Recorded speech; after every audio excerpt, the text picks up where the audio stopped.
आकाशी चंद्र चांदण्या तोडून मी का आणल्या, मनाचा पाळणा करू बांधून घे जरा झुला, डोळ्यात तूच साजणी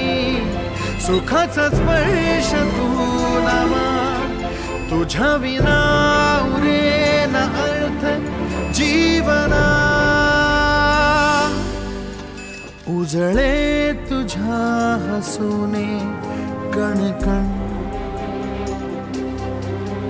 अन चंद्र हे हातीचे काकण.